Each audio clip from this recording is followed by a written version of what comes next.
যখন বক্তারা কোনো আলোচনা করে বক্তাদের সাথে একটু হা না বললেন, দেখবেন বক্তারা আরো সুন্দর উপস্থাপন করবে, বক্তাদের কথার মাধুর্যতা সৌন্দর্যতা আরো বৃদ্ধি পাইবে। কারণ এমন মানুষদেরকে ওয়াজ শোনাইতেছে শ্রোতারা বড় সুন্দর। শ্রোতা সুন্দর না হইলে বক্তার ওয়াজ সুন্দর হয় না। যদি বলেন না বক্তারা করে কি করবো, কথায় কয় না। ওই এক ছেলে বলতেছে, সিলেটের এক ছেলে বলছে তো বইলা বলাইছে, ওই কই ওয়াজ করতে আইছি, গরু ছাগলকে শোনামু। এমনি তো জনগণকে দুইটা লাইছি, দুইটা আপনি কি কইলেন, গরু ছাগল কই? আমি কথা বলতেছি, একজনও কথা বলেন না, তাহলে আপনারা কি তা? জিরাবো বাস স্ট্যান্ড কেন্দ্রীয় জামে মসজিদে আমাদেরকে জুমার নামাজ আদায়ের লক্ষ্যে একত্রিত করেছেন। সেই মহান মালিকের দরবারে মুসলমানের জবানে জোরে সোরে একই আওয়াজে শুকরিয়া দান।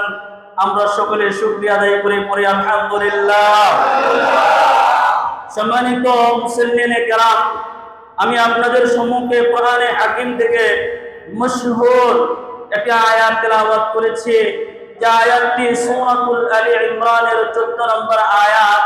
যে আয়াতে আল্লাহ তাআলা মানুষদেরকে আলাদাভাবে কিছু জিনিস আল্লাহ তাআলা দান করেছেন, সেই জিনিসের কথা, সেই আকর্ষণীয় জিনিসের কথা আল্লাহ পাক সূরাতুল আলী ইমরানের 14 নম্বর আয়াতে তুলে ধরেছেন। বলি আলহামদুলিল্লাহ।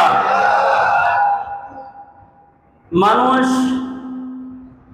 এই দুনিয়ার মধ্যে মানুষের চাহিদা, মানুষের চাওয়া পাওয়া, এটার কোনো শেষ সীমারেখা নেই। মানুষ এই দুনিয়ার জমিনে যা কিছু আল্লাহ তাআলার পক্ষ থেকে পেয়েছেন, এগুলো আল্লাহর পক্ষ থেকে সবগুলোই নিয়ামত। আল্লাহ তাআলা নিয়ামত দিয়েছেন, কিন্তু আল্লাহ তাআলা সূরাতুল আলী ইমরানের 14 নম্বর আয়াতে আল্লাহ তাআলা কিছু আকর্ষণীয় জিনিস মানুষদেরকে দান করেছেন। সেই আকর্ষণীয় জিনিসের কথা আল্লাহ পাক নিজে তুলে ধরেছেন। আল্লাহ পাক বলেন, যুইনা লিন-নাসি হুব্বুশ শাহাওয়াতি মিনান নিসা। আল্লাহু আকবার বলেন। কারণ মানুষের কাছে শোভনীয়, পছন্দনীয়, আকর্ষণীয় জিনিস হচ্ছে একজন নারী। একজন যুবক সাবালক হয়েছেন, একটি ছেলে যখন সাবালক হয়, সাবালক হওয়ার সাথে সাথে তার দিলের ভিতরে যার জন্য টান পড়ে যায়, সেটা হচ্ছে একজন রমণী। সুন্দরী যুবতী একটি রমণীর টান, ভালোবাসা তার বৃদ্ধি হয়ে যায়। হযরত আদম আলাইহিস সালামকে আল্লাহ তাআলা যখন জান্নাতের ভিতরে তাকে বানায়া জান্নাত দিয়ে দিলেন, জান্নাতের মধ্যে রাখলেন, জান্নাতের ভিতরে বাবা আদম যখন একা নিজেকে সামলাতে পারছেন না, নিজের কাছে কষ্ট মনে হচ্ছে, ভালো লাগতেছে না, আল্লাহ পাক তার জন্য বাম পাশের হাড় দিয়া হযরত হাওয়া আলাইহিস সালামকে বানায়া হযরত আদম আলাইহিস সালামের সামনে আল্লাহ তাআলা উপস্থাপন করলেন। কারণ মানুষ কোনদিন সে একা একা চলতে পারে না, তার জন্য সঙ্গিনী দরকার। জোরে বলেন। মানুষ কোনদিন একা একা চলতে পারে না। মানুষ যখন সে কোনো যুবক হয়ে যায়, তখন তার বিবাহের জন্য তার বয়স হয়ে যায়, তখনই সে প্রথমে আকর্ষণ চায়, আমাকে বিবাহ করায়া দাও, আমার বিবাহের দরকার, ঠিক না ঠিক? আমার বিবাহের দরকার, আমাকে তোমরা বিবাহ করায়া দাও। কারণ এই রমণী যুবতী মানুষের জন্য আকর্ষণ করা হয়েছে, আকর্ষণ করেছেন, তিনার নাম কি? আর জুড়ে আওয়াজ করে বলেন, তিনার নাম কি? আকর্ষণ করে দিয়েছেন তো তিনি মহান আল্লাহ রাব্বুল আলামিন। এজন্য আল্লাহ তাআলা বলছেন, আমি মানুষের মনের বাসনা, কামনা, খায়সাতকে আমি আল্লাহ তাআলা এটাকে রূপচর্চায় বাড়ায়া দিলাম, এটাকে আকর্ষণীয় করে দিলাম। এজন্য মানুষ দেখবেন, একটা নারী যখন তার সামনে আসে, একটা পুরুষ সাথে সাথে আকর্ষণীয় হয়ে যায়, একটা পুরুষের ভিতরে একটা প্রেম, একটা ভালোবাসা, একটা খায়সাত জন্ম নেয়। কারণ এটা সৃষ্টিগতভাবে আল্লাহ রাব্বুল আলামিন দিয়েছেন। কারণ একজন পুরুষ যখন একটা নারীকে দেখবে, তখন তার দিলের ভিতরে ওই নারীকে চাওয়ার জন্য, ওই নারীকে পাওয়ার জন্য সে চেষ্টা চালায়। এই চেষ্টা যে চালায়, এটা করে দিয়েছেন কে? এটা আল্লাহ রাব্বুল আলামিন করে দিয়েছেন। আল্লাহ তাআলা এই আয়াতে নারীর কথা বললেন, তুলে দিয়েছেন। এখন আমার কথা হইল, আল্লাহ পাক যেহেতু আকর্ষণ করে তুলে দিয়েছেন, একজন নারী সকলের জীবনে দরকার আছে না নাই? আমার এই মজলিসের মধ্যে যারা বিবাহ করেন না একটু হাত তুলেন। বিবাহ করেন না এমন লোক আছেন? আলহামদুলিল্লাহ, সবাই বিবাহ করেছেন, মাত্র কয়েকজন বিবাহ করে নাই।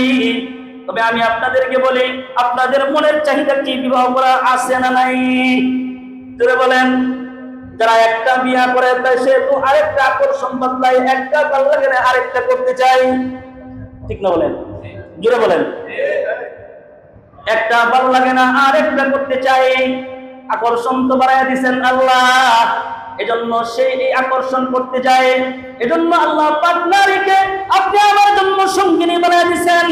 এখন আপনি আপনার সঙ্গিনী কিভাবে খুঁজে বের করবেন, আপনি আপনার সঙ্গিনীকে কিভাবে রাখবেন, আপনি আপনার সঙ্গিনীকে কিভাবে উপস্থাপন করবেন, কিভাবে ঘরের মধ্যে রাখবেন, এইটার হকদার দাবিদার হচ্ছেন আপনি, ঠিক না বেঠিক? আপনি হচ্ছেন তার কর্তা, আপনি তার অভিভাবক, আপনি তার গার্ডিয়ান। এখন নারীকে আপনি কিভাবে রাখবেন, কিভাবে পরিচালিত করবেন, এটা সেমিনার করাবেন কে? এটা সেমিনার তো আপনি করাইবেন, কিভাবে করাইবেন এটার যোগ্যতাও আল্লাহ পাক মানুষের জীবনের মধ্যে তুলে ধরছেন। আর জোরে বলেন সুবহানাল্লাহ। এজন্য আল্লাহ তাআলা বলছেন, বান্দারে কোনো পেরেশান নাই, কোনো চিন্তা নাই, তোমরা কোনো চিন্তা করবে না, পেরেশান করবে না। তোমরা যদি বিবাহ করার মতো যদি তোমার সামর্থ্য না রাখে, বিবাহ করতে যদি তোমার কষ্ট হয়ে যায়, তুমি আল্লাহ তাআলার কাছে বলো, আল্লাহ নিজে স্বয়ং তোমার জন্য ব্যবস্থা করে দিবেন। তবে চেষ্টা তো চালাইতে হবে, ঠিক না বেঠিক? বাবু চেষ্টা চালানো দরকার। আমি একটা নারী ঘরের ভিতরে আনবো, আমার এই নারীটা কি সুন্দর চরিত্রবান নাকি বেচরিত্র, এটা আমার দেখার দরকার আছে না নাই? আমরা এখন নারী তালাশ করি, বিবাহের জন্য পাত্রী তালাশ করি, যে নারী টিকটক করে এমন নারীকে আমরা বিবাহের জন্য, ঠিক না বেঠিক? কোন নারীকে বিবাহ করবে? কই দেখো কোন নারী তাদের টিকটক করতেছে, কত সুন্দর নাচানাচি করতেছে, বিয়ার পরে আমার এই নারী দেখাইবো, বিয়াটা করে লাই, আছে না নাই? অনেক যুবক আছে আরেকজনের বউ দৌড়াদৌড়ি করে টিকটকের ভিতরে তো টিকটক করে, নিজের স্বামী ভালো লাগে না, তখন অন্যের স্বামীর চেহারা যখন দেখে খুব সুন্দর দেখা যায়, তখন প্রেম প্রীতি কইরা আলাদা সম্পর্ক কইরা ওই স্বামীকে রাইখা বউ চইলা যায়, ঠিক না বেঠিক? এখন আপনার সিদ্ধান্ত, টিকটকের মেয়ে বিয়ে করবেন কিনা, ইউটিউবার মেয়ে বিয়ে করবেন কিনা, টুইটারের মেয়ে বিবাহ করবেন কিনা, এটা হলো আপনার সিদ্ধান্ত। কিন্তু রাসূলুল্লাহ সাল্লাল্লাহু আলাইহি ওয়াসাল্লাম বলেন, তুমি শরীয়তের বিধানের ভিতরে, আইন কানুনের ভিতরে তুমি কোন নারীকে চয়েস করবা, এটা আমার আল্লাহ পাক আমাকে জানিয়ে দিয়েছেন। ও আমার উম্মতেরা, তুমি কোন নারী চয়েস করবা এটা আমি তোমাদেরকে জানিয়ে দিতেছি। রাসূলুল্লাহ হাবিবুল্লাহ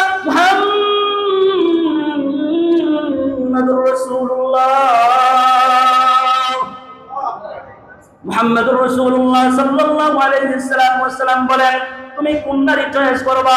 এক নম্বর যে নারীটা চয়েস করবা, তুমি আগে দেখবা সেই নারীর বংশ পরিচয় কেমন, সেই নারীর বংশ পরিচয় ভালো কিনা সেটা আগে জানবা। যদি দেখো যে বংশ পরিচয় ভালো না, কোনো সমস্যা নাই। যদি তুমি চাও বিয়ে করতে পারো, না চাইলে নাই। আল্লাহু আকবার বলতেন না? তুমি দেখবা তোমার নারী চয়েসের ক্ষেত্রে, তোমার বউ চয়েসের ক্ষেত্রে, তোমার স্ত্রী চয়েসের ক্ষেত্রে, তোমার বিবি চয়েসের ক্ষেত্রে তার বংশ পরিচয় কিরকম, এইটা তুমি এক নম্বরে দেখবা। দুই নম্বরে তোমার বিবির সম্পদের তালাশ করবা, তোমার বিবি সম্পদশালী কিনা, তার বাবা সম্পদশালী কিনা, তার মা সম্পদশালী কিনা, তাদের সম্পদ আছে কিনা। এই বাবা এই কথাটা রাসূলুল্লাহ সাল্লাল্লাহু আলাইহি ওয়াসাল্লাম কেন বলেছেন জানেন? কারণ একটা মানুষের যদি বংশ পরিচয় হয়, স্বামীরও সেখানে সম্মান হয়। জোরে বলেন। সেখানে স্বামীরও একটা সম্মান হয়, অমুক বংশের জামাই আসতেছে, ঠিক না বেঠিক? যদি আপনি বাটপারের বাড়ি বিয়ে করেন, যদি আপনি সুদখোরের বাড়িতে বিয়ে করেন, আপনি যদি মদখোরের বাড়িতে বিয়ে করেন, আপনি যদি জুয়াখোরের বাড়িতে বিয়ে করেন, তাহলে মানুষ বলবো জুয়াখোরের বাড়ির জামাই আসতেছে। জোরে বলেন না? এটা জুয়াখোরের বাড়ির জামাই আসতেছে, শুনলে মনে হয় খুব ভালো দেখা যায়। জোরে বলেন। আপনারা কি বুবা হয়ে গেছেন নাকি কিছু জানেন? জবান দিয়ে বলেন আল্লাহু আকবার বলেন। আরে মায়া শুনলে বইবো না, কখনো কখনো সাথে বলবো, তাহলে মুখস্থ করে বাড়িতে যাইয়া নিজের বিবিকে শোনাইতে পারবেন। কথা বলেন ঠিক না বেঠিক? শুধু নিজের জীবনকে বিবিকে শুধু শোনাইতে পারবেন, বিষয়টা এরকম না। আপনার জীবনের ভিতরে, আপনার জীবনের অধ্যায়ের ভিতরে একটা জিনিস, সেটা হলো আপনি যে মুখস্থ করলেন ইসলামের এই বিধি বিধানটুকু আপনার সামনে কেউ বললে, ভুল বললে আপনি এটাকে আপনি সুন্দর করে বুঝিয়ে দিতে পারবেন। এই জন্যই তো বলা হয়েছে যে এই জন্য তুমি এক নম্বরে দেখবা, তুমি বিবি চয়েস করবা, তুমি তোমার স্ত্রী চয়েস করবা, তুমি তোমার বউ চয়েস করবা, দেখবা চয়েসের ভিতরে তার বংশ পরিচয় আছে কিনা। 2 নম্বরে দেখবা যে তার ভিতরে সম্পদ, তোমার বিবির মধ্যে তার বাবা মার সম্পদ আছে কিনা। 3 নম্বরে তুমি দেখবা সৌন্দর্য আছে কিনা, কারণ মানুষ তো এখন সৌন্দর্যের পিছনে দৌড়ায়। জোরে বলেন, মানুষ এখন কালা নাইয়া বিয়ে করবার চায় না, ঠিক না বেটে? কিন্তু মানুষ গপ্পে গপ্পে কথাই কথাই বইলা বেলায় কালা বইল কালার মালা, কিন্তু বিবাহের সময় কয় সুন্দর হইল কালার মালা।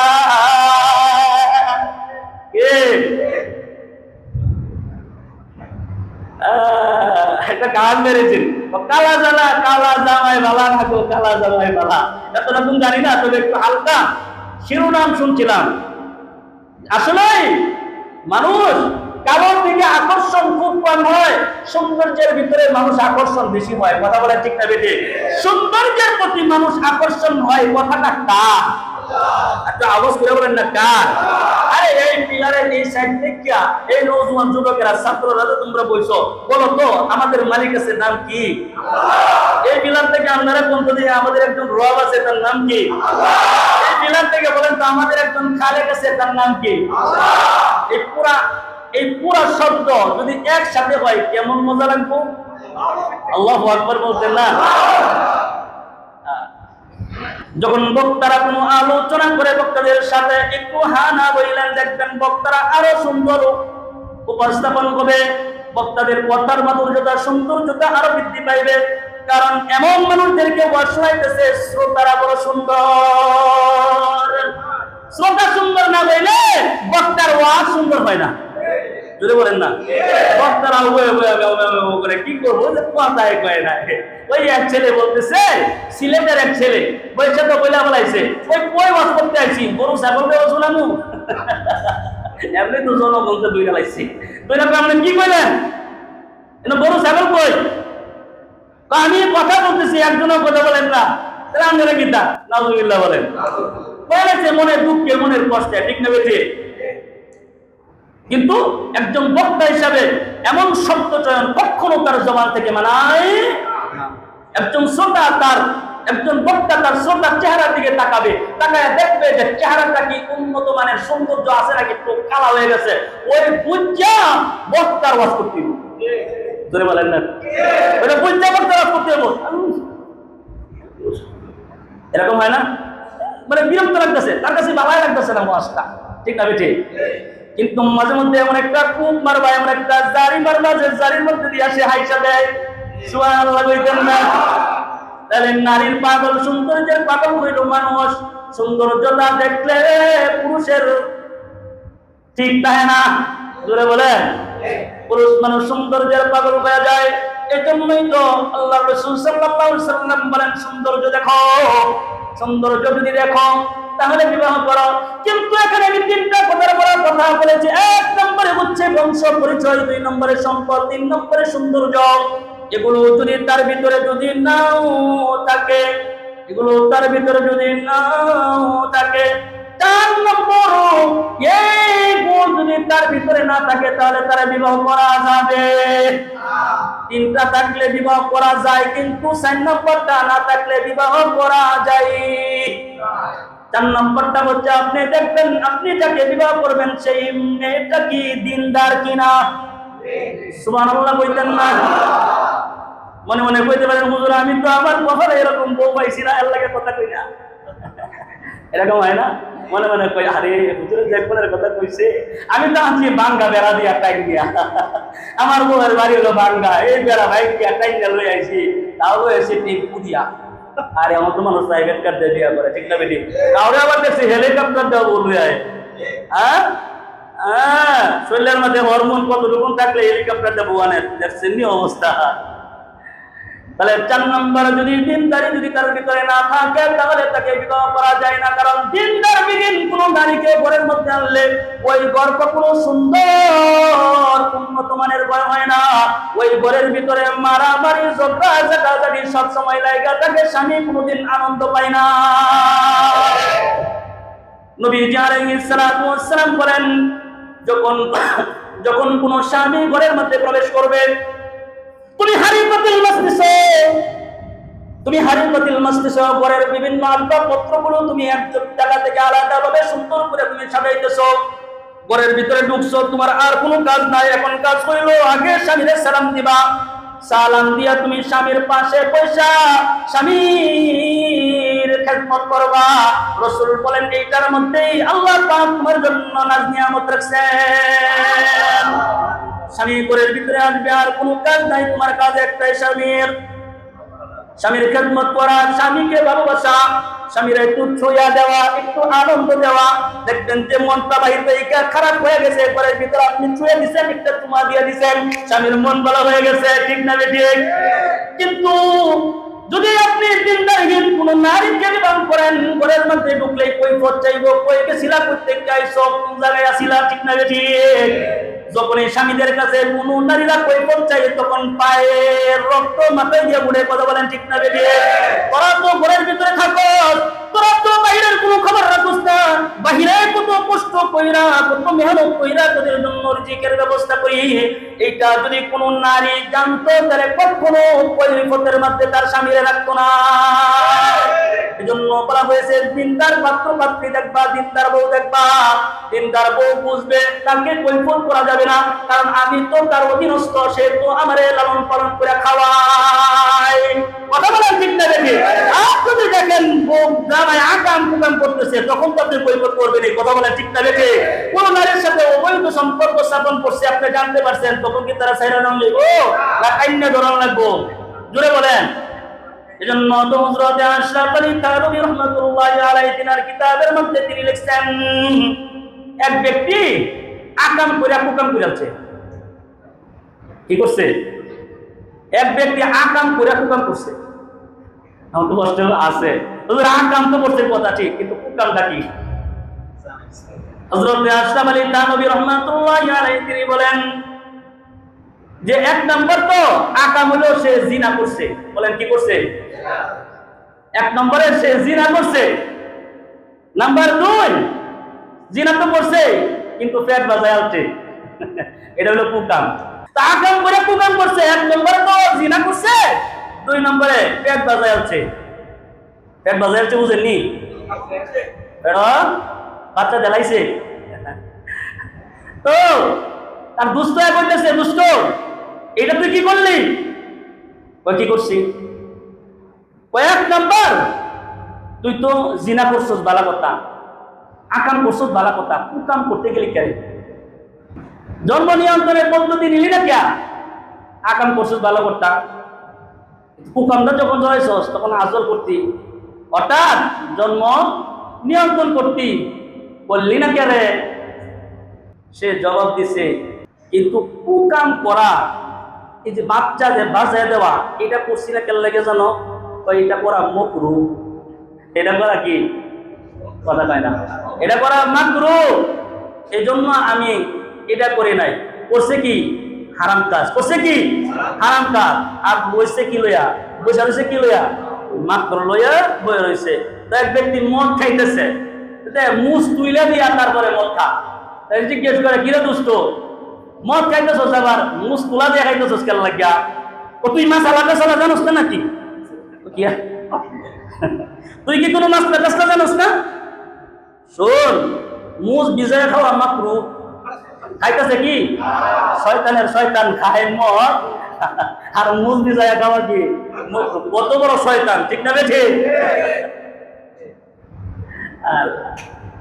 তাহলে একজনের সুদের টাকা গুনতেছে, ঘুষের টাকা গুনতেছে, আর বলতেছে টাকা গয়না নেওয়া সুন্নাহ। আলেমরাও তো বলে, কেউ যদি কারো টাকা পয়সা দিয়ে লেনদেন করে, তাহলে লেনদেনের টাকা পয়সা গয়না দেওয়া নেওয়া দুটোই সুন্নাত। সে তো মাসালা দেয়, কয় সুদের টাকা গনে, ঘুষের টাকা গনে, গয়না পায়, এগুলা গয়না নেওয়া সুন্নাত।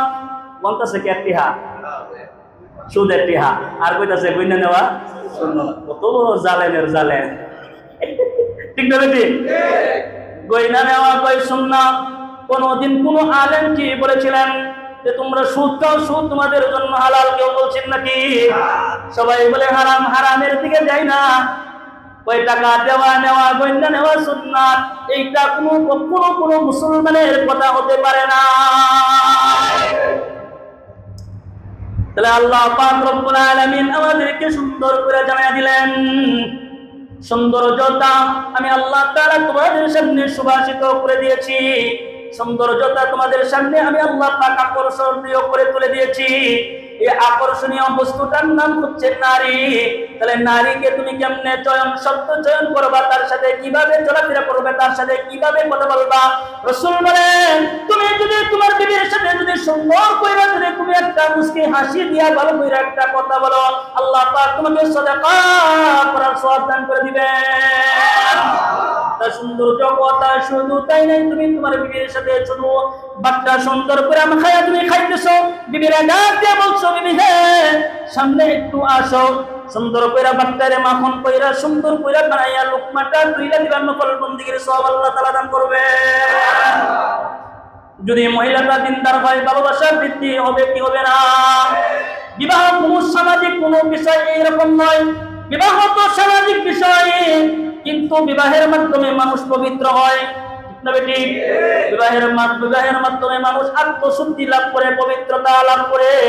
এই জন্য বিবাহটা যে আপনি করাইবেন, সে যেন পবিত্রতা লাভ করে, সে যেন ভালো হয়ে যায়, এমন একটা মেয়ে দেখে আপনার বিবাহ করাইতে হবে। আর এইটা বাবা হিসাবে আপনার উপরে দায়িত্ব এবং কর্তব্য, ঠিক না বেটি? অনেক যুবক আছেন হিসেবে, হুজুর আমি বিবাহ করতে চাই, কিন্তু আমার মা আমার বাবা আমাকে বিবাহ করায় না। কই কেন লাগে করায় নাই? কই আমার যে ইনকাম নাই, আমার টাকা নাই, এই জন্যই আমাকে করায় না। রাসূলুল্লাহ সাল্লাল্লাহু আলাইহি সাল্লাম বলেন, তোমার ঈমান কোনো টাকার মধ্যে থাকে না, তোমার ঈমান কোনো সামাজিক কাজের মধ্যে থাকে না, তোমার ঈমান তো থাকে তুমি নিজেকে পবিত্র করার মাধ্যমে। সুবহানাল্লাহ বলেন। বলে আপনি নিজের পায়ে দাঁড়াইতে পারতেছেন না, এজন্য আপনার সন্তানকে বিবাহ আপনি করাইতেছেন না। আল্লাহ পাক গ্যারান্টি দিয়েছেন, আল্লাহ পাক দায়িত্ব নিয়ে নিয়েছেন। আল্লাহ পাক বলেন তোমরা বিবাহ করো, বিবাহকে আমি আল্লাহ পাক আমি আল্লাহ রাসূল সহজ বানায় দিলাম, তোমরা বিবাহ করো। আসমানের উপর থেকে তোমাদের উপরে আল্লাহ পাক বরকত দান করবে। এখন আমাদের প্রধানমন্ত্রী দেশ যারা পরিচালনা করে, তারা সংখ্যা লাগাই দিয়েছে, সংখ্যার মধ্যে থাকলে বিবাহ করতে পারবে, সংখ্যা যদি উপরে যায় নিচে তাকে বিবাহ করতে পারবে না। ছেলেদের বয়স কত? 21 বছর, আর মেয়েদের বয়স হলো 18। এই 18 এই সংখ্যা যদি কম থাকে, তাহলে যদি বিবাহ করে তাহলে তাদের উপরে মামলা দেয়, ঠিক না বেটি? এই বিয়াটার নাম কি? বাল্য, জোরে বলেন, বাল্য বিবাহের নামে এটা সরকার নিয়েছে। কিন্তু যখন 17-16 বছরের যুবকরা যখন নিজেরা নিজেদেরকে ধ্বংস করে জিনা করে, তখন এটার দায়ভার কিন্তু সরকারকেই নিতে হবে। সরকারি বয়ে থাকলে ওই গুণা সব সমস্ত মানুষের গাড়ির যত গুণা সব সরকারের মাথায় যাইব, ঠিক না বেটি? সব সরকারের গাড়ির মধ্যে যাইব। সরকার আপনি সচেতন হয়ে যান, আপনারও মরণ আছে না নাই? মরবে কি মরবে না? এই সংসদ একদিন থাকবে কি থাকবে না? সম্পদে থাকবো সংসদের দিন, এগুলো সব ভেঙে যাবে, সব কিছু ধ্বংস হয়ে যাবে। কিন্তু একটা জিনিস মনে রাখবেন, আল্লাহ তাআলার সামনে সবাইকে দাঁড়াতে হবে, আর ওই দিন সব কর্মের সব কাজের হিসাব একজনের কাছে দিতে হবে। তার নাম কি?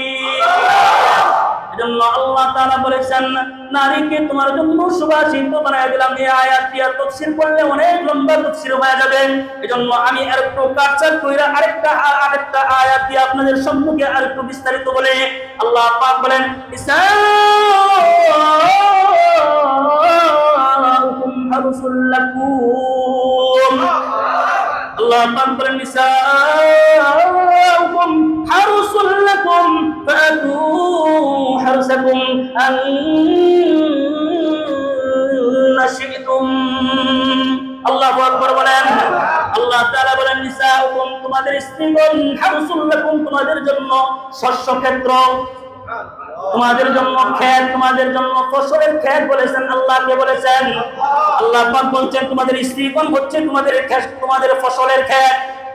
এখন কেউ যদি তার ক্ষেতের মধ্যে যদি কোনো কিছু বুনে, বলেন একজনে সরিষা বুনলো, একজনে ডেঙ্গা বুনলো, লাল শাক বুনলো, একজনে মূলা শাক বুনলো, একজনে বিভিন্ন রকমের বিভিন্ন ধরনের ফল ফলাদি সেই জায়গায় বুনলো, করতে পারে কি পারে না? এক ক্ষেতের মধ্যে ধান লাগাইতে পারে কি পারে না? আল্লাহ পাক বলেন নিসাউকুম হারসুল লাকুম ফাতু হারসাকুম, তোমাদের স্ত্রীগণ হচ্ছে তোমাদের জন্য ক্ষেত স্বরূপ, তা ফসলের ক্ষেত। আর আল্লাহ পাক বলছেন তোমাদের স্ত্রী হচ্ছে তোমাদের জন্য সন্তান উৎপাদনের ক্ষেত। সুবহানাল্লাহ, কি সন্তান উৎপাদনের ক্ষেত। তোমাদের যেভাবে মনে চাই, নিসাউকুম হারসুল লাকুম ফাতু হারসাকুম, তোমরা তোমাদের ক্ষেতের মধ্যে তোমরা গমন করো, আন্নাশিতুম, যেভাবে ইচ্ছা মনে চায়। সুবহানাল্লাহ, যেভাবে ইচ্ছা তোমাদের মনে চায় তোমরা তোমাদের স্ত্রীদের সাথে গমন করো। সেই ইহুদিরা তারা তাদের স্ত্রীদেরকে যখন সঙ্গম করতো, তাদের সাথে সহবাস করতো, সহবাসের সময় তাদের সেই স্বামীরা তারা তাদের মনের ভিতরে বিকল্প একটা জিনিস সিস্টেম তারা মনে করতো। সেটা হতো কেউ যদি মানে বৈধ স্থান, যেটা যৌন স্থান, যেটা বৈধ স্থান, এই বৈধ স্থানেই তিনারা সহবাস করবে, কিন্তু পিছন দিয়া।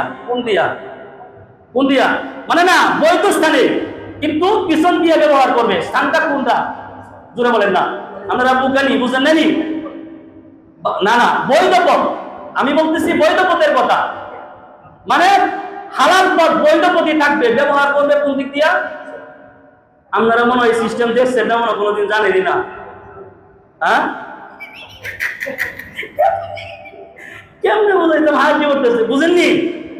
হ্যাঁ, ব্যবহার করবে পিছন দিক দিয়া, কিন্তু স্থান কোনটা? বৈধ স্থানে।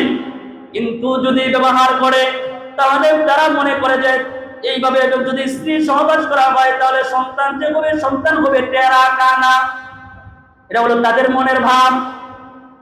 কিন্তু আল্লাহ পাক তখন এই কোরআনে হাকিমের মধ্যে জানাই দিয়েছেন ইসলাম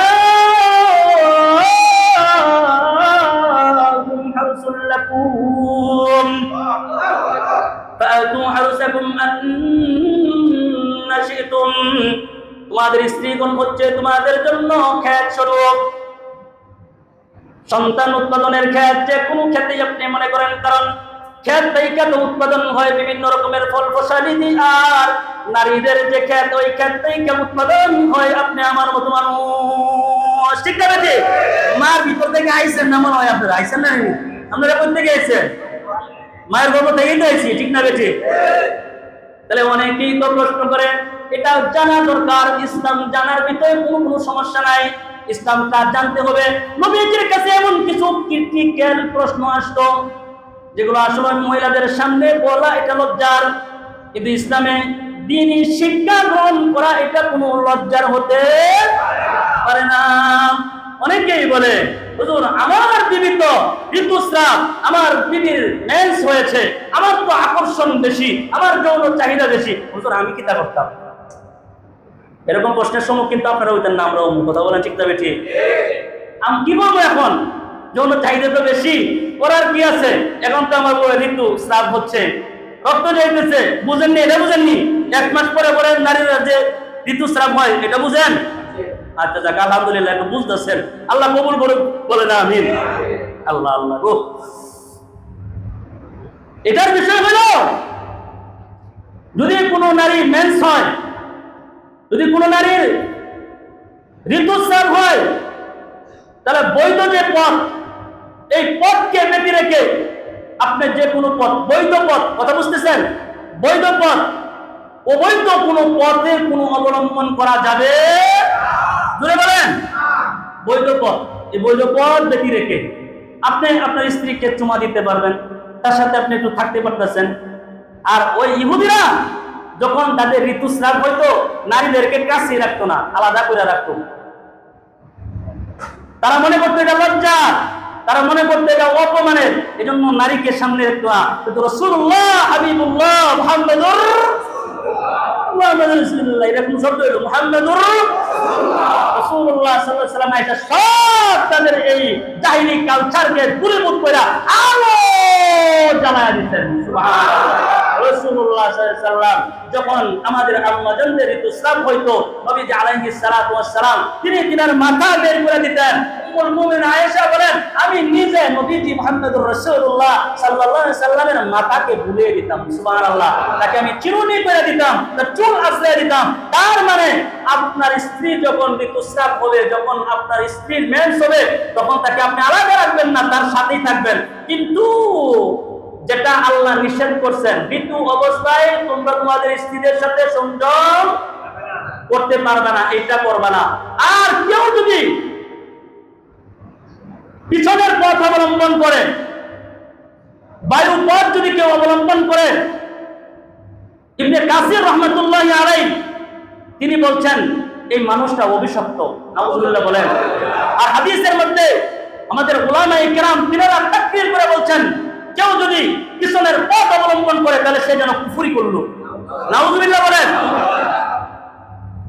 মহিলাদেরকে যখন ঋতুস্রাব হয় তখন স্বামীরা আসলে সারবার চায় না, বলায়া বলায়া বহুত চেষ্টা করে, কথা বলেন ঠিক না বেটি? তখন এটা আপনার জন্য জায়েজ না, অবৈধ, কথা কয় না? এটা করা যাবে, এটা করা যাবে না।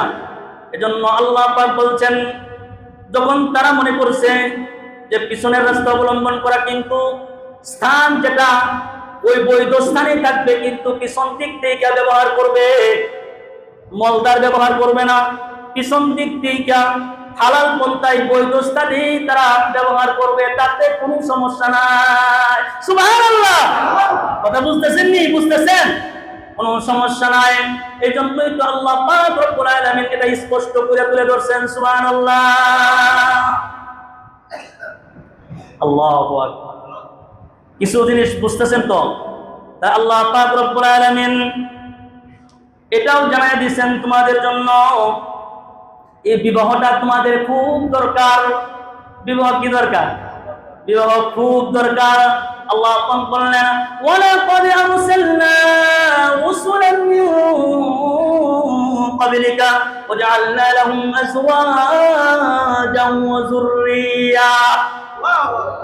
আল্লাহ পাক বলেন তার দুষ্টকে, তার হাবিবকে, আমাদের নবী মুহাম্মদুর রাসূলুল্লাহ সাল্লাল্লাহু আলাইহি ওয়াসাল্লামকে আল্লাহ পাক ডাক দিয়ে বলেন ওমা আরসালনা রাসূলান মিন ক্বাবলিকা, হে রাসূল আমি আপনার পূর্বেও কিন্তু ওমা আরসালনা ওয়ালাকাদ আরসালনা রাসূলান মিন ক্বাবলিকা ওয়াজআলনা লাহুম আজওয়াজান ওয়া যুররিয়া, আমি আপনার পূর্বেও রাসূল প্রেরণ করেছি, আমি আল্লাহ পাক তাদেরকেও সন্তান দিয়েছি, তাদেরকেও স্ত্রী দান করেছি। সুবহানাল্লাহ। প্রত্যেকটা নবীগণ আসছেন তাদের সন্তান ছিল, তাদের বিবি ছিল। অতএব ইসলামে বৈরাগী হওয়ার কোনো স্থান নাই। আপনি বৈরাগী হইবেন, আপনি বিয়ে করবেন না, এটার স্থান ইসলামে দেয় নাই। আপনি ইসলামে থাকতে গেলে আপনার যদি সামর্থ্য থাকে তাহলে আপনার বিবাহ করতেই, জোরে বলেন, বিবাহ করতেই রাসূলুল্লাহ সাল্লাল্লাহু আলাইহি ওয়াসাল্লাম বলেন, হাদিসটি আব্দুল্লাহ ইবনে মাসউদ রাদিয়াল্লাহু তাআলা আনহু থেকে বর্ণিত। আল্লাহর রাসূল সাল্লাল্লাহু আলাইহি ওয়াসাল্লাম বলেন ইয়া মা'শারাশ শাবাব, আল্লাহর রাসূল সাল্লাল্লাহু আলাইহি ওয়াসাল্লাম বলেন হে আমার যুবকেরা, হে আমার যুবক সকল, ইয়া মা'শারাশ শাবাবি মান ইসতাতা'a মিনকুমুল বা'তা ফালইয়াতাযাওয়াজ। আল্লাহু আকবার বলেন। আল্লাহর রাসূল সাল্লাল্লাহু আলাইহি ওয়াসাল্লাম বলেন তোমরা যারা বিবাহ করতে সক্ষম, বিবাহের দায়িত্ব পালন করতে সক্ষম, ফালইয়াতাযাওয়াজ, তারা যেন বিবাহ করে নেয়। যারা বিবাহ করতে সক্ষম, যারা বিবাহের দায়িত্ব পালন করতে সক্ষম, তারা যেন বিবাহ করে নেয়। আল্লাহর রাসূল বিবাহের কথা কেন বললেন? তারপরে আল্লাহর রাসূল সাল্লাল্লাহু আলাইহি ওয়াসাল্লাম বলেন যদি সেই যুবকরা যদি বিবাহ করে ফাইন্নাহু আগাদ্দু লিল বাসারি ওয়া আহসানু লিল ফারজ। আল্লাহু আকবার বলেন। আল্লাহর রাসূল সাল্লাল্লাহু আলাইহি ওয়াসাল্লাম বলেন ফাইন্নাহু আগাদ্দু লিল বাসারি, যদি মানুষেরা বিবাহ করে, আমার উম্মতেরা যদি বিবাহ করে, তার সর্বপ্রথম যে কাজটা তার চোখটাকে সে নিচু রাখতে পারবে। সুবহানাল্লাহ। তার চোখের দ্বারা কোনো গুনাহ হবে না। এজন্য আমরা কাবির হযরত বুজুর্গকে উলামায়ে কেরাম তিনারা বলেছেন, কেউ যদি তার দৃষ্টি চক্ষুকে গুনাহ থেকে যদি বাঁচাইতে পারে তাহলে 1000 নফল নামাজের ইবাদতের সওয়াব সমান আল্লাহ তাআলা তাকে দান করবেন। যদি একটা চোখের নজর যদি হেফাজত করতে পারে তাহলে হচ্ছে এই ঘোষণা। এজন্য রাসূল সাল্লাল্লাহু আলাইহি ওয়াসাল্লাম বলেন, ফাইন্নাহু আগাদুল বাসারি, তাহলে সে তার চোখের দৃষ্টিকে নিচু রাখতে পারবে। 2 নম্বর মুআহসানু লিল ফারজি, 2 নম্বর তার লজ্জাস্থানের হেফাজত সে নিজে করতে পারবে। সুবহানাল্লাহ। আজকে মানুষের লজ্জা না থাকার কারণে মানুষ যে মন চায় তাই করতে পারে, ঠিক না বেটি? আজকে মানুষের লজ্জা নাই, লজ্জা না থাকার কারণে মানুষের এখন যার লজ্জা নাই তার ঈমানও দুর্বল, কথা বলেন ঠিক না বেটি? এজন্যই বলছেন যে যদি তুমি বিবাহ করো, 1 নম্বর তুমি তোমার চক্ষুকে হেফাজত করতে পারবা, 2 নম্বর যদি তুমি বিবাহ করো তাহলে তুমি তোমার নিজের লজ্জাস্থানের হেফাজত করতে পারবা। সুবহানাল্লাহ। আল্লাহ রাসূল সাল্লাল্লাহু আলাইহি ওয়াসাল্লাম বলেন, কেউ যদি তার লজ্জাস্থানের যদি হেফাজত করতে পারে, এটার সিদ্ধান্ত যদি আমি রাসূলকে যদি সে দিতে পারে, গ্যারান্টি যদি দিতে পারে, আমি রাসূল তাকে জান্নাতের গ্যারান্টি দিয়ে দিলাম। তারপরে আল্লাহ রাসূল সাল্লাল্লাহু আলাইহি ওয়াসাল্লাম বলেন, ওমান লাম ইস্তাতিআ ফাআলাইহি, রাসূলুল্লাহ সাল্লাল্লাহু আলাইহি ওয়াসাল্লাম বলেন, যার সামর্থ্য নাই বিবাহ খরচ করার মতো অবস্থা যার নাই, ফাআলাইহি তার জন্য কর্তব্য হইল লিসাওম, বিসাওমি, সে যেন রোজা রাখে। সুবহানাল্লাহ। যে বিবাহ করতে অক্ষম, বিবাহ করতে পারে না, তা সে কি করবে? সে রোজা রাখবে, সে যেন রোজা রাখে।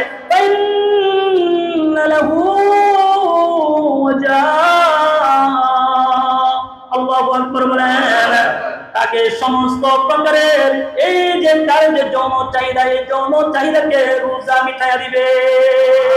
আর জোরে বলেন সুবহানাল্লাহ। আল্লাহ পাক বলেন, ওয়ালাকাদ আরসালনা রাসূলাম মিন ক্বাবলিকা, আপনার পূর্বে আমি রাসূল প্রেরণ করেছি, তাদেরকেও সন্তান দিয়েছি, তাদেরকেও আমি বিবাহ দিয়েছি। আমাদের একজন বুজুর্গ, কিতাবের পাতায় স্পষ্ট বর্ণনা আসছে, বুজুর্গ তিনি বিবাহ করেন না, বিবাহের কথা বললে তিনি এড়িয়ে যান, কয় আমি বিবাহ করব না। এইভাবে দিন যায়, রাত যায়। একদিন হঠাৎ কইরা তিনি ঘুমায় গেলেন, স্বপ্নের মধ্যে দেখেন কিয়ামত কায়েম হয়ে গেছে। কিয়ামতের ময়দানে এমন ভয়ানক এক জায়গা, কিয়ামতের ময়দান, সেই ময়দানের ভিতরে মানুষগুলো দাঁড়িয়ে আছে, পানির পিপাসায় কাতর হয়ে গেছে, বুকগুলো মানুষের পানির পিপাসায় ফেটে যাইতেছে। ফেটে যাওয়ার কারণে মানুষ পানি পানি করতেছে। ওই বুজুর্গ বলেন, আমি স্বপ্ন দেখলাম ওই মানুষদের সাথেও আমি দাঁড়িয়ে আছি। আল্লাহু আকবার বলেন। বুজুর্গ বলেন, আমি ওই মানুষের সাথে দাঁড়িয়ে আছি, ওই মানুষ যারা পানির পিপাসায় কাতর, আমি নিজেও পানির পিপাসায় কাতর হয়ে গেলাম। হঠাৎ করে দেখলাম কোথা থেকে যেন ছোট্ট ছোট্ট বাচ্চারা হাতের মধ্যে পানির পেয়ালা দিয়া, গ্লাস দিয়া মানুষদের সামনে আইসা পানি পান করাইতেছে। আমি যখন এই দৃশ্যটা দেখলাম, দৃশ্য দেখে মনে হইল পানি যেহেতু আসতেছে আমি খাইতে পারবো, আলহামদুলিল্লাহ বলেন। সবাইকে যখন পানি পান করায়া এই ছোট ছোট মাসুম বাচ্চাগুলো যখন এই আল্লাহর এই বুজুর্গের কাছে আসলো, এই বুজুর্গ বলল, তোমরা আমাকে একটু পানি পান করাও। এই ছোট ছোট বাচ্চারা বলল, এই পানি পান করা তো আপনার জন্য পাঠানো হয় নাই, কার জন্য পাঠানো হয়েছে? আমরা তো শুধু একমাত্র এই পানিগুলো নিয়ে আসছি আমাদের আব্বা আম্মাকে খাওয়ানোর জন্য। এই পানি শুধু আমাদের আব্বা আর আম্মা খাইবেন, আর কারোর জন্য বরাদ্দ না। বরাদ্দ কার জন্য? আমার আব্বা আম্মার জন্য বরাদ্দ, আপনার জন্য বরাদ্দ না। ওই তখন এই বুজুর্গ তার চোখ খুলে গেছে, ঘুম থেকে জাগ্রত হয়ে গেছেন। ঘুম থেকে জাগ্রত হইয়া তাড়াতাড়ি মানুষদের পক্ষে বলতেছেন, সাউইজুনি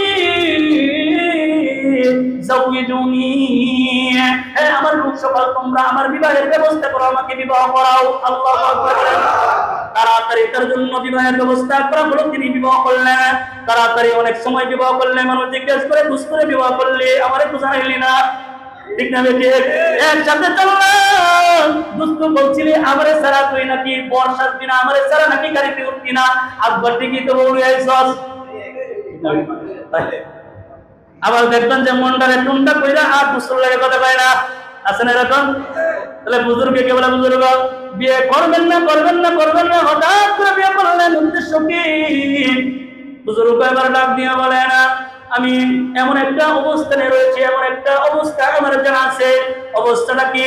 ওই আমার অবস্থাটা হলো এরকম, আমি তাড়াতাড়ি বিবাহ করেছি, আমার মন করে এই বিবাহের মাধ্যমে আল্লাহ তাআলা আমাকে সন্তান দান করবেন।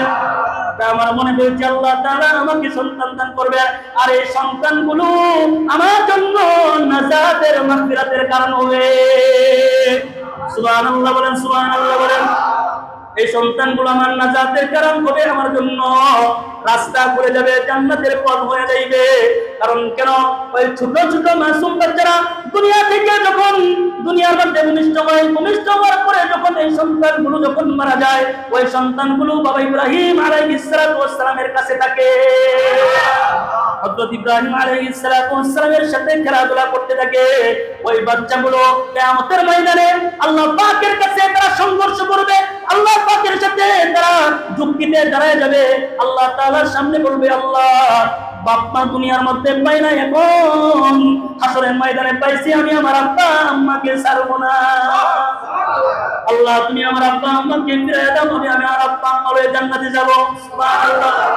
যদি ও বাপ মা জাহান্নামী হয়ে গেছে, আল্লাহ সেই দিন ডাক দিয়ে বলবেন, শিশুরা যাও যাও যাও, আমি তোমাদেরকে অনুমতি দিয়ে দিলাম, তোমাদের আব্বা আম্মাকে নিয়ে জান্নাতে প্রবেশ করো। হাদিসের কিতাবের মধ্যে আসছে, আল্লাহ তাআলা ওই বাচ্চাগুলো তার বাবা মার হাত ধরে জাহান্নাম থেকে টানতে টানতে জান্নাতে নিয়ে যাবে। তাহলে সন্তান আসবে কি বিয়া ছাড়া না বিবাহের মাধ্যমে? তাহলে বিয়া করতে হইব কি হইব না? বিবাহ করতে হবে। বিবাহ ছাড়া কোনদিন সন্তান আশা করা যায় না। এজন্য আপনি আমার দেখা লাগবে আসলে কি আমার বিবাহটা সুন্দর উপযুক্ত ভাবে আমি করতে পারবো কি পারবো না, দেখে শুনে বিয়ে করবেন।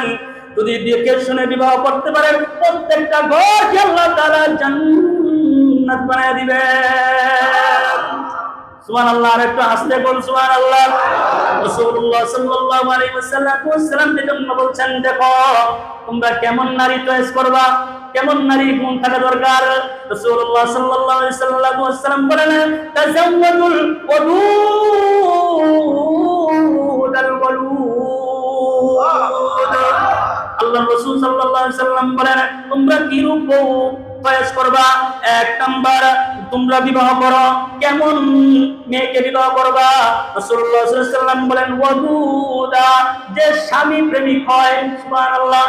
যে স্বামীকে বড় মায়া করে, মহব্বত করে, স্বামীকে বড় কদর করে, এমন নারীকে বিবাহ করো। সুবহানাল্লাহ। তারপরে রাসূল বলেন, আল ওয়ালুদ, আল্লাহু আকবার বলেন। আর ওই মেয়েকে বিবাহ করো, ওই নারীকে বিবাহ করো যে নারী অধিক সন্তান প্রসব করতে পারে। সুবহানাল্লাহ বলেন না? এখন দেখা যায় আমাদের বউ বিবিরা একটা দুইটা দেওয়ার পরে কই আমারে আর মাইরো না, আমারে ছাইরা দাও। কথা কয় না? দুই সন্তানের মা হয়ে গেলে বলে আর পারতাম না, আমার কষ্ট হয়ে যায়, আমি আর সন্তান নিবার চাই না, দুইটাই আমার জন্য যথেষ্ট। কথা বলেন ঠিক না বেটি? আবার কেউ তো ভাই নিবন্ধ দূরের কথা, যেখানে বাচ্চা উৎপাদন হয় ওই জায়গাটাতে কাইটা ফেলায়। ঠিক না বেটি?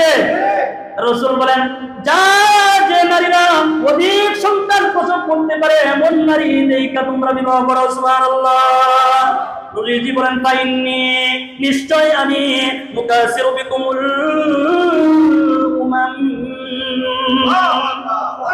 রাসূলুল্লাহ সাল্লাল্লাহু আলাইহি ওয়াসাল্লাম বলেন, আমি আমার অন্যান্য উম্মতদের সামনে তোমাদেরকে নিয়ে, তোমাদের সংখ্যা নিয়ে আমি রাসূল গর্ব করব।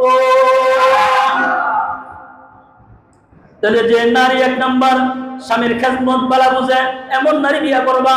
দুই নাম্বার, যে নারী সন্তান বেশি উৎপাদন করতে পারে, দিতে পারে, ওই নারী বিবাহ করবা। সুবহানাল্লাহ বলে আলোচনা। তবে আজকের এই আলোচনা থেকে যে বিষয়টা স্পষ্ট সেটা হচ্ছে আল্লাহ পাক বলছেন, যুইনা লিন-নাসি হুব্বুশ শাহাওয়াতি মিনান নিসাই ওয়াল বানিন ওয়াল কানাতিরিল মুকান্তারাতি মিনাদ যাহাবি ওয়াল ফিদ্দাতি ওয়াল খাইলিল মুসাওওয়ামাতি ওয়াল আনআমি ওয়াল হারথ, যালিকা মাতাউল হায়াতিদ দুনিয়া ওয়াল্লাহু ইনদাহু হুসনুল মাআব।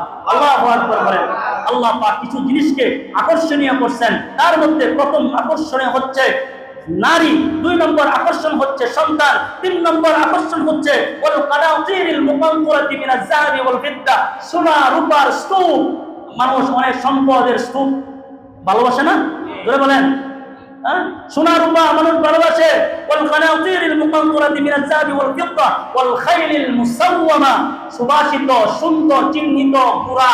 আর এখনকার যুগে আমরা পছন্দ করি হ্যাঁ BMW, ঠিক না বেটি, R15। আর তারা পছন্দ করতো একদম চিহ্নিত, যার মাথার ভিতরে যে সাদা চিহ্ন থাকে, দেখতে সুন্দর দেখা যায়, বিভিন্ন রঙের কালার থাকে, এরকম ঘোড়া তারা পছন্দ করতেন। সুবহানাল্লাহ। এরকম ঘোড়াকে আল্লাহ পাক বলেন আমি মানুষের সামনে সুবাসিত করে দিচ্ছি। সুবহানাল্লাহ। ওয়াল খাইলিল মুসাওয়ামাতি ওয়াল আনআমি ওয়াল হারস, এবং গবাদি পশু, পশুর প্রতি ভালোবাসা নাই এরকম মানুষ নাই। প্রত্যেকের ঘরের ভিতরে গরু ছাগল 4টা-5টা করে আসে না নাই? আমাদের এই যে দেখেন সভাপতি সাহেব, আমি আসার পরে তো সভাপতি সাহেবের সাথে দ্বিতীয়বারই ওই তোয়েবপুরে গেছি, ওখানেও যাই দেখি আলহামদুলিল্লাহ উনি গরুর খামার করে বসেছেন। আল্লাহ আকবার বললেন না নাকি? উনি গরুর খামার করছেন। কতটুকু প্রেম আর ভালোবাসা আছে না নাই? একটা 50,000 টাকা কিনলে এটা ভালো করে যত্ন করলে 1.5 লাখ 2 লাখ বেতন যা, ঠিক না বেটে?